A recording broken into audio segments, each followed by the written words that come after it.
What's up, everyone? Welcome back to Power Action Clicks.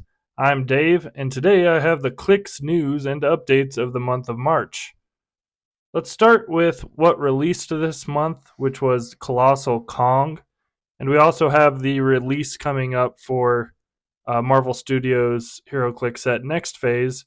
That should be due to release somewhere in between the 20th and the 27th. I'd seen a couple different dates in different places. So somewhere in that window. And I plan on doing some related videos for that set, so be sure to check that out.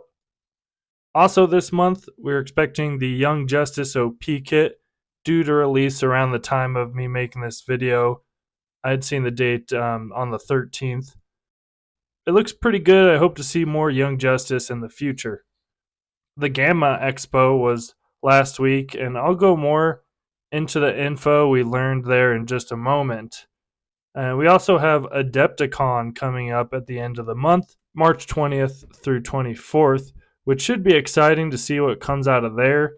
We have heard an update that even though Deadpool and Weapon X has been delayed, there still should be some prizing from Deadpool and Weapon X, the Deadpool and Weapon X Retail Chase Booster.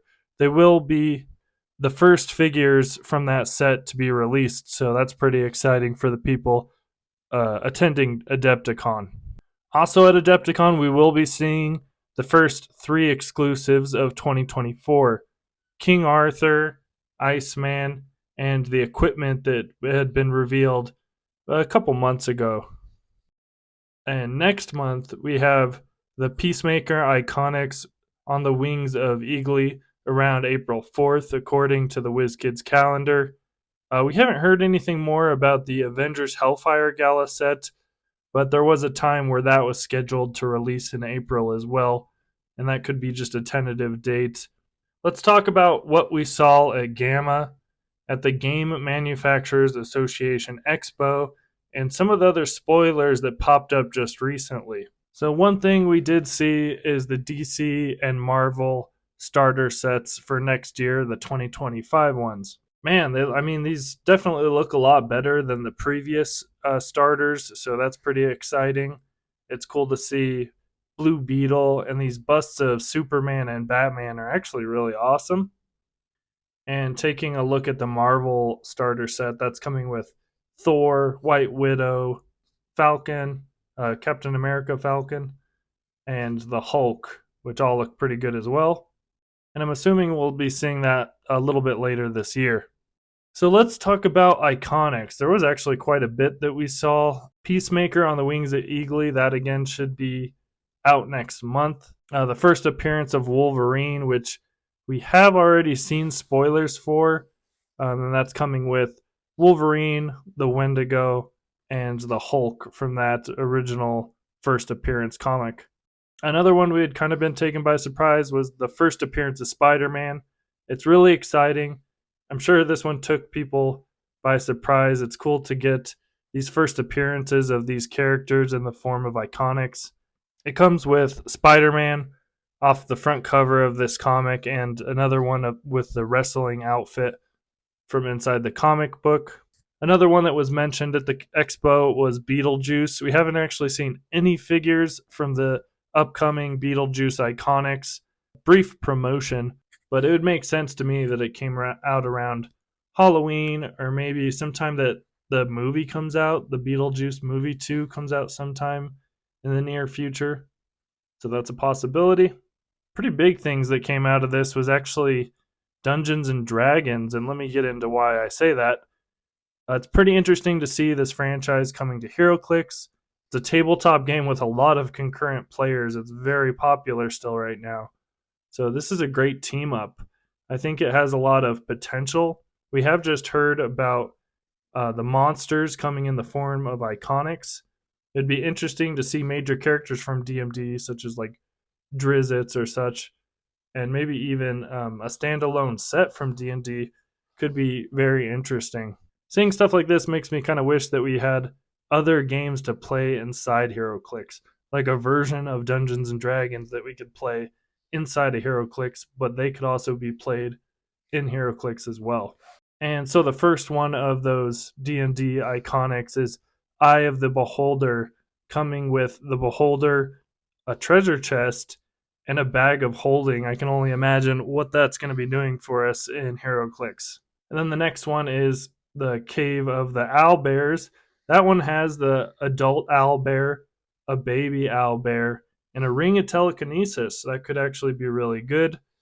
And the next one, the third one this year, is going to be the Den of the Displacer Beast, coming with the Displacer Beast, a Mimic, which is cool and should be pretty interesting, and a +1 longsword, which is actually pretty cool. I'm definitely interested to see how that's going to work in here. And then another one I know a lot of people were excited to hear about was an Iconics coming of the Batcave Volume 1. Was announced. We don't have info on it yet. It's hard to say what to expect. It could be, or I think it could really be similar to the Hall of Iron Man with variations of the Batman family suits and characters. It does say Volume 1, so we could be seeing more. Another thought here is objects from villains over the years, or even vehicles from the Bat. Even something like the Bat Cow could be possible. Maybe even a combination of the above would be awesome. Heroclix for the holidays was mentioned at the expo with no real pictures, just a date around December. But it could also be based on Christmas comics. That would be really great. Santa appears in Marvel and DC comics, like the time Santa Claus becomes venomized. But this is all just theories of mine. So what we kind of saw, starting from July, because we kind of know the next couple months of Iconics, but what we saw on the calendar at the convention for upcoming Iconics. In July, the first appearance of Avengers around July 24th, which I originally thought was going to be just a set, but it turns out it's an Iconics.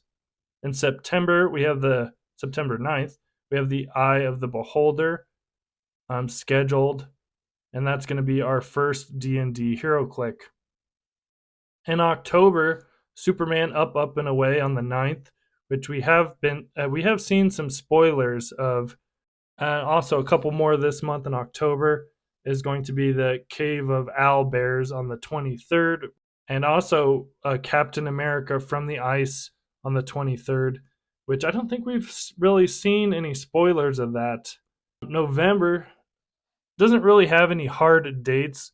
The first appearance of Spider-Man, which we had talked about, the Den of the Displacer Beast, and the Batcave Volume 1. So 3 pretty big ones might be coming in November. Again, a lot of these dates are tentative, and it's kind of hard to say. And December, they do mention HeroClix for the holidays. They did also go over quite a bit about some of the sets. So let's start with Deadpool and Weapon X. We did see what we believe is the first dial reveal in the set, and also how the dice mechanic is going to work for pieces in the set. Dice will be coming in the boosters, and this was the Gambit. He has a lot going on for him. This is a really great super rare. He also has some really good keywords. We also saw a duo figure of Deadpool and Elsa, Bloodstone, and we did see a Wolverine on a Sentinel's head that looks like, I believe this one is from Days of Future Past, and the others we had seen prior. There will be what they are calling Deadpool and Hit Monkey Heist Pack, with a team up card with 2 figures, which is kind of another version of a pizza box or something, really. And speaking of pizza box, there is going to be a pizza box for this set with also another pizza party featuring Jeff the Shark eating a slice of pizza. The Black Panther set did make its kind of I believe, debuted appearance here, and it is featuring allies and villains from the Black Panther series and Marvel gods. We'll be seeing everything from Bast to Zeus, it says. We saw the god Bast, we saw Killmonger, a few other characters, a few different Black Panthers, a female Loki, which I haven't seen her in HeroClix in a while. Mayor Luke Cage, Miles Morales that looks really sick, Phoenix Force T'Challa, a godly looking Storm. Wow, she looks amazing. Venomized Killmonger, he looks really awesome. I wouldn't be surprised if we saw other Venomized characters in this set. The comic book that the Phoenix Force T'Challa is from, just about every Avenger becomes a Phoenix, has the Phoenix Force at some point in that comic book. So that is possible. Also featured in the set is the deity bases, this kind of granite looking column they sit on. You can also tell the gods by the gray bases that they have. The play at home kits also have two figures in a kind of versus scenario. One is T'Challa versus Killmonger, and the other is Shuri versus Claw. So that's pretty interesting to see. And moving on to Masters of Time, we saw what I believe to be the second chase from the set Batman from the Dark Knights of Steel, which we know that's the chase theme. And we did see Clock King for the first time here. And some of the other ones they did show here, we had seen in the past or already knew kind of were coming. We had seen Vandal Savage and the variations of Batman from the Return of Bruce Wayne, which I've talked about in other videos. I've heard theories this set will be one that comes out around Worlds, possibly released at Worlds. I wouldn't be surprised. They also unveiled this upcoming bag of promotion where stores that order so many of the 2025 starter sets are going to get so many of these special figures to give to people how they see kind of fit, featuring Wolvie, the little cartoon Wolverine, and a Joker goon that we'd also learned about when you get, maybe they could hand out to new and returning players when we're buying those respective starter sets. And that about wraps it up for this Clicks News update. Thank you all for watching, and we will catch you on the next one. Thank you.